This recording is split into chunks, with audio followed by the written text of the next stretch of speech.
We've all got our favorites. Foods, places, colors, movies and TV shows, hell, even our kids. For me, Justified on FX is easily in my top 10 favorite TV shows of all time, and one that I am happy to do a rewatch of once a year. So I was cautiously optimistic when rumors surfaced of a revival of the show. We're now 4 episodes into the limited 8-episode season of Justified, City Primeval, so I figured now would be a good time to take a look and see if it lives up to its predecessor.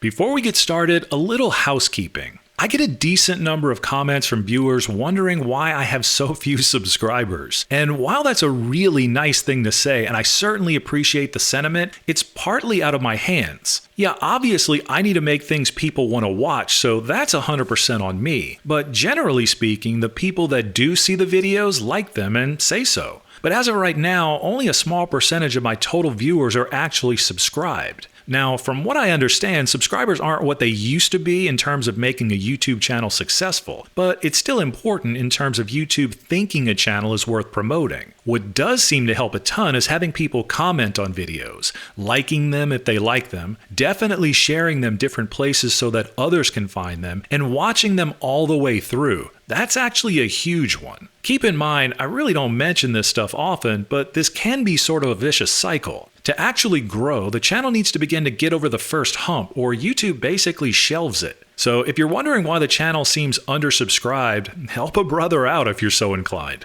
Thanks.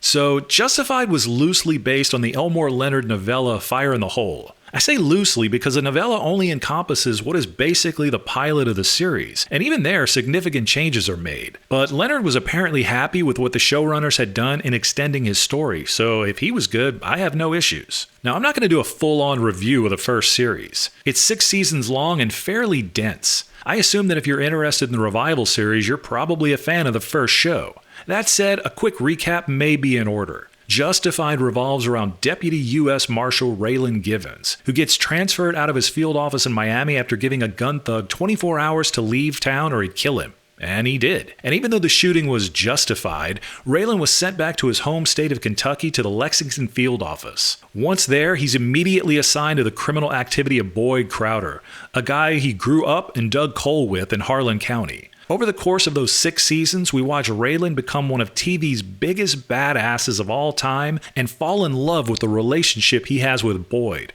who is the Joker to his Batman. Timothy Olyphant and Walton Goggins are incredible in their roles. While the show is chock full of 3-dimensional characters, most of which are played really well, Olyphant and Goggins make the show go, and it's never better than when the two of them are on screen together trading quips.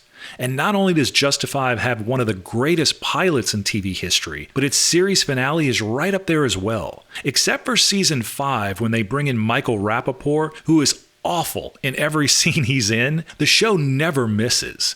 Maybe one of these days, if people are interested, I can go back and do an episode-by-episode review of the whole series. Let me know in the comments if that's something you'd be interested in. Justified City Primeval jumps ahead about 10 years from where we left Raylan at the end of the series. He's still based in Miami, where he moved to be closer to his ex-wife and daughter. City Primeval starts with Raylan driving his daughter Willa to a disciplinary camp after getting into a fight in school. Willa, ironically enough, is played by Olyphant's real daughter Vivian, so there's chemistry there. She's every bit Raylan's daughter. On the road, 2 men make the mistake of attempting to carjack them, and Raylan diffuses the situation and takes him into custody, only to find out one of them has a federal warrant in Detroit. So Raylan takes Willa on a road trip to Detroit to bring the fugitive in, and in Raylan fashion gets drawn into a situation that requires his staying there to see it through. So 4 episodes in, what do I think? Well, it's clear that Raylan was never meant to be a part of this story, that's for damn sure. City Primeval High Noon in Detroit was written by Elmore Leonard back in 1980. Raylan wasn't even written as a character until his first appearance in Leonard's 1993 novel Pronto. It shows here, I think. It's not that Raylan couldn't be interesting in different venues, it's that what made Justify really work as a TV show was his relationship to Kentucky and his deep desire to be better than the people he'd left behind. That desperate pull to get away from his past, while at the same time being drawn back in again and again, is the heart of the show. City Primeval lacks that entirely. Here, he's just a fish out of water, but that's a trope we've seen. But this seems to cause another issue. Raylan doesn't seem to be the lead in this series, or at least not the hero. And 4 episodes in, it's beginning to feel a little like bait and switch, something we've become all too familiar with lately. At this point, my money is that the hero turns out to be the defense attorney Carolyn Wilder, who has already called Raylan a racist in open court, which was so 2023. So, you were going to put a black man in the trunk of your car. If necessary, I would have put a white man in there too. Looking over a few recaps of the novel, it appears the hero of that is actually the detective Raylan is working with on the show, but who's gotten very little screen time. So, who knows? Our villain here is Clement Mansell, played by Boyd Holbrook. I like Holbrook as an actor, and he's fine here, but the character is barely two-dimensional 4 episodes in. Basically, he's really bad. That's it. And the truth is, the new series was always going to be compared to the first one. And even though we left our favorite outlaw, Boyd Crowder, back in federal prison, most everyone was wondering if we'd see him make an appearance here, since the idea of him not being in the show seemed far-fetched. So as a viewer, you inevitably compare them, and it's no contest so far. Boyd was already three-dimensional at the end of the pilot, let alone 4 episodes in. He had actual motivations for why he did what he did. He wasn't just filling the role of generic bad guy. For that matter, every criminal on Justified was complicated in that way. We're just not getting that here. We've just been introduced to an Albanian crime boss in episode 4 who may or may not turn out to be well-rounded as a character. We'll see. So far, his henchmen have just been cartoons, though. So what about Raylan?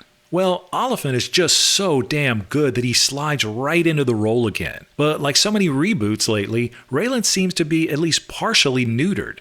Now, say what you will about Raylan and the rest of the U.S. Marshals' wild disregard for civil rights and the Constitution in the first series, that was who they were, and it's what had people coming back to the show week after week. It was basically a running joke in the marshal's office that Raylan shot so many bad guys. He even joked with his chief deputy that if he wasn't supposed to shoot bad guys, then why did they give him a gun? I'm not even sure how many guys he had shot by the end of the 4th episode, but he had a rising body count, that's for damn sure. In City Primeval, he shot out a tire with a shotgun and beaten our main bad guy after he'd cozied up to Raylan's daughter. They've never once mentioned his age, so I don't think that's the excuse. This feels for all the world like a statement about policing in 2023. Keep in mind, Justified ended long before the summer of 2020, so it looks like it's been nerfed to conform to that new paradigm. Raylan and the show suffer for it. Yes, I'd probably not like to run across Raylan if I was suspected of a crime. But as a TV viewer,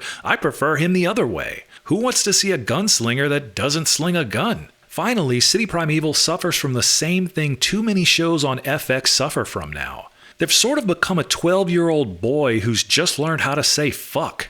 We get it. FX is now completely okay with full-on adult language, and anyone that's familiar with my channel knows I have no issue with speaking that way. So my issue isn't being a prude, but being consistent to the original show. If Raylan was perfectly fine saying fuck, why didn't he say it in Kentucky? Or all the various criminals there? Or the marshals? Even though I assumed it was going to happen in the reboot, I was still thrown by it when it first happened, and then happened a lot. This was a bad call by the showrunners, and it makes it even clearer that the shows have virtually nothing in common except Raylan and his hat. So I'm going to finish it because I'm a completist, and even though Raylan is yet to be a shadow of his former self, he's still fun to watch. I'm hoping that things turn around in the second half of this season and make it all worthwhile. If not, it's no big deal. As of yet, they haven't retconned anything from the past which would ruin the former show, and nothing he's done so far tarnishes his legacy. So in that regard, it's a win. Until next time, thanks for watching.